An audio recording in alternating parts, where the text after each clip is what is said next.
नमस्कार। इन खबर में आपका स्वागत है। उत्तर प्रदेश विधानसभा चुनाव में प्रचंड बहुमत हासिल करने के बाद बीजेपी में लखनऊ से लेकर दिल्ली तक बैठकों का दौर जारी है।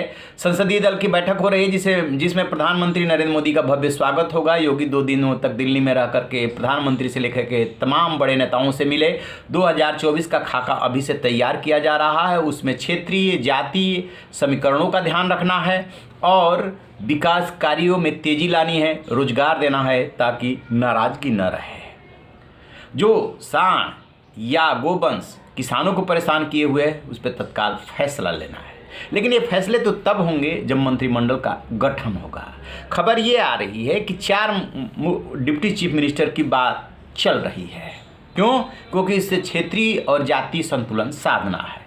लेकिन साथ में ये भी खबर आ रही है कि जो सीएम योगी आदित्यनाथ हैं वो 4 डिप्टी सीएम के लिए तैयार नहीं है और उसमें भी वो नहीं चाहते हैं कि सिराथू से विधानसभा चुनाव हारने के बाद केशव मौर्य को फिर से डिप्टी चीफ मिनिस्टर बनाया जाए। क्योंकि 2 तरह की चर्चाएं चल रही। एक ये कि जो प्रदेश अध्यक्ष है स्वतंत्र देव सिंह वो भी पिछड़े वर्ग से हैं और केशव मौर्य वो भी पिछड़े वर्ग से है। केशव मौर्य इस चुनाव में भी 2017 के चुनाव में भी वो पार्टी का ओबीसी का चेहरा बन करके पूरे सूबे में घूमे हैं और उसका प्रभाव भी पड़ा है। बेशक वो अपना चुनाव हार गए, लेकिन ये भी बात किसी से नहीं छिपी है कि 2017 में डिप्टी चीफ मिनिस्टर बनने के बाद केशव मौर्य और योगी में कभी बनी नहीं। गृह विभाग योगी के पास है। कानून व्यवस्था के मुद्दे पर चुनाव लड़ा गया है, ये बहुत बड़ा इशू रहा। बुलडोजर बाबा कहलाए योगी और केशव मौर्य चाहते हैं कि उनको डिप्टी चीफ मिनिस्टर बना करके होम मिनिस्ट्री दी जाए, जिसके के लिए योगी आदित्यनाथ तैयार नहीं है। योगी आदित्यनाथ का जो स्वभाव है, जो कार्य करने की शैली है, जो दबंगई है, वो किसी भी सूरत में कानून व्यवस्था के मामले में समझौता नहीं कर सकते। आपको याद है ना, प्रधानमंत्री कार्यालय में जो अरविंद शर्मा हुआ करते थे, वीआरएस लेकर के गए थे वहाँ पे मिनिस्टर बनने के लिए और बात ये हुई थी कि होम मिनिस्ट्री उनको दे दी जाए, गोपन दे दिया जाए, जिसको लेकर के कहते हैं कि योगी आदित्यनाथ अड़ गए थे और संघ से सीधे बात कर लिए थे कि इससे तो बेहतर है कि वो सीएम पद छोड़ दें। तब भी तनातनी चली थी। बाद में उनको उपाध्यक्ष के रूप में एडजस्ट किया गया, मंत्रिमंडल में जगह नहीं मिली थी। और अब ये कहा जा रहा है कि केशव प्रसाद मौर्य ये चाहते हैं कि डिप्टी चीफ मिनिस्टर के साथ उनको होम भी दिया जाए। तो पहली बात तो ये कि योगी का तर्क ये है कि जो आदमी अभी सीधे विधानसभा चुनाव हारा है उसको मंत्रिमंडल में ही शामिल नहीं किया जाना चाहिए। क्यों? क्योंकि विपक्ष हमला बोलेगा तो उसका आपके पास क्या जवाब रहेगा कि आप उनको बैकडोर से लिया करके और डिप्टी चीफ मिनिस्टर बना रहे हैं। तत्काल तो कम से कम नहीं बनाया जाना चाहिए। ये बात आ रही है। दूसरी बात, 4 डिप्टी चीफ मिनिस्टर के लिए भी वो तैयार नहीं है। बेबी रानी मौर्य जो दलित कम्युनिटी से है, आगरा से जीत करके आई हैं, उनके लिए भी खबर है कि वो तैयार नहीं हो रहे हैं। अब उनको महिलाओं के नाम पे और एससी के नाम पे शामिल करने की बात हो रही है। लेकिन केशव मौर्य वाला जो पेच फंसा हुआ है उसमें दूसरा विकल्प क्या है केंद्रीय नेतृत्व के सामने कि योगी ये चाहते हैं कि चूंकि आप चुनाव हार गए, लिहाजा इनको दिल्ली की राजनीति में शिफ्ट किया जाए और वहाँ पे आप इनको संगठन में कोई बड़ा ओहदा देना चाहते हैं, राज्यसभा में भेजना चाहते हैं, आप वहाँ पे कर दीजिए। लेकिन न तो योगी गृह छोड़ेंगे और ना ही केशव मौर्य को डिप्टी चीफ मिनिस्टर बनाने के फेवर में है। अब इसमें रास्ता कैसे निकाला जाए, इसी के लिए पंचायत चल रही है। एक बात और तय है कि जो भी अब योगी 2 होगा उसमें जो है नए चेहरों को ज़्यादा तरजीह दी जाएगी, पुरानों में से कुछ को लिया जाएगा। जैसे सुरेश खन्ना के बारे में खबर है कि उनको स्पीकर बनाया जा सकता है, बहुत अनुभवी है, कई बार वो विधायक रह लिए, तो उनको स्पीकर बनाया जा सकता है। अब जैसे श्रीकांत शर्मा है मथुरा वाले, सिद्धार्थनाथ सिंह हैं, इन लोगों को फिर से मंत्रिमंडल में लगाया जा सकता है क्योंकि पहली बार ये इंट्रोड्यूस हुए थे पिछली बार और इनका कामकाज ठीक रहा, तो इन लोगों को फिर से बनाया जा सकता है। लेकिन चंद चेहरों को छोड़ करके बाकी नए चेहरे और क्षेत्र का ध्यान, जाति का ध्यान, ताकि 2024 में चुनाव लड़ना है।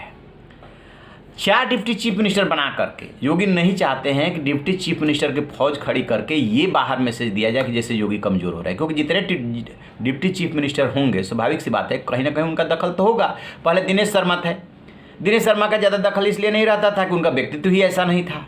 ब्राह्मणों ने कभी उनको स्वीकार करके ही नहीं दिया। लिहाजा आपकी बार दिनेश शर्मा को चुनाव नहीं लड़ाया गया है और ये कहा जा रहा है कि वो दिल्ली की राजनीति में संगठन में शिफ्ट होंगे। फिर ब्रजेश पाठक का नाम लिया जा रहा है कि उनको डिप्टी चीफ मिनिस्टर बनाया जा सकता है, लेकिन ब्रजेश पाठक बसपा से छोड़ करके आए हैं। बनाया जाएगा कि नहीं बनाया जाएगा, बाहरी पे विश्वास करेगी बीजेपी की नहीं करेगी, ये भी देखने वाली बात होगी। लेकिन उनके नाम के आगे चूंकि पाठक लगा हुआ है, उन्नाव से ताल्लुक रखते हैं, इसलिए ब्राह्मणों के एक्सेप्टेंस की भी बात है कि वो एक्सेप्ट कर ले। ऐसा ना हो कि जो है आप बना दे और ब्राह्मणों से एक्सेप्ट ही। दिनेश शर्मा के साथ ये दिक्कत रही। तो जीत के बाद भी बीजेपी के सामने बहुत सारे ऐसे सवाल हैं जिनका जवाब ढूंढना है और बहुत अच्छे तरीके से मंत्रिमंडल का गठन करना है। योगी जी जिद्दी हैं, अड़ जाते हैं तो अड़ जाते हैं। चूंकि इस चुनाव में पीएम मोदी के बाद यदि किसी का कंट्रीब्यूशन है या पीएम मोदी के बराबर किसी का कंट्रीब्यूशन है तो वो है सीएम योगी का। सीएम योगी हिंदुत्व के चेहरे हैं, अपने डिसीजंस के लिए जाने जाते हैं। बुलडोजर बाबा कहे गए, उसको उस बुलडोजर बाबा के नाम पे भी वोट मिला है, हिंदुत्व और राष्ट्रवाद के नाम पे तो मिला ही मिला है। कानून व्यवस्था इस चुनाव में एक बहुत बड़ा सवाल रहा। तो यदि विकास के नाम पे पीएम मोदी को मिला तो तय मानिए कि कानून व्यवस्था के नाम पे जो है योगी को भी वोट मिला है और वो उससे समझौता नहीं करना चाहते। तो कहा यह जा रहा है कि सीएम योगी जो है वो 4 डिप्टी चीफ मिनिस्टर के फेवर में नहीं है और केशव मौर्य के नाम पे तो बिल्कुल वो राजी नहीं, क्योंकि वो अभी उनके चुनाव हारे। केशव मौर्य के सामने मजबूरी ये है कि निश्चित रूप से केंद्रीय नेतृत्व से उनकी नज़दीकी है, पीएम से भी मिलते हैं, होम मिनिस्टर से भी मिलते हैं, जेपी नड्डा से भी मिलते हैं जो अध्यक्ष हैं, लेकिन नैतिक रूप से इस समय वो कमज़ोर है क्योंकि अपना चुनाव वो हार चुके हैं। लिहाजा इस बात के लिए बहुत ज़्यादा दबाव देने की स्थिति में नहीं है। बीजेपी की एक और खासियत बता दूँ, बीजेपी में कोई भी नेता बगावत करने की स्थिति में नहीं है। कल्याण सिंह जैसा भारी भरकम नेता बीजेपी से छोड़ करके 2 बार गया, लौट के बीजेपी में आने पड़ा। क्यों? क्योंकि जो पार्टी गठित की है वो परफॉर्मेंस नहीं दे पाई। तो ये मदन लाल खुराना, उमा भारती, तमाम बड़े नेताओं के नाम ले लीजिए जो बीजेपी छोड़ करके गए और वापस लौट करके आए। क्यों?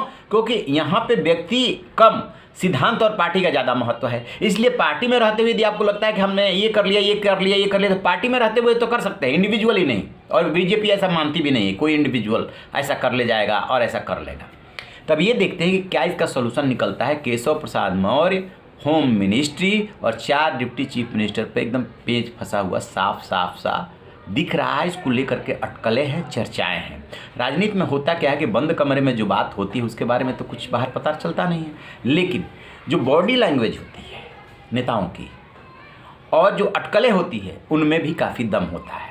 क्योंकि केशव प्रसाद मौर्य और योगी में पहले से ही अच्छे रिलेशन नहीं है। स्टूल मंत्री बार बार उनको कह करके पुकारा गया, जहाँ पे कि दोनों के बीच में, दिनेश शर्मा और योगी के बीच में वो स्टूल पर बैठे हुए नज़र आ रहे हैं, तो वो भी एक इशू बना।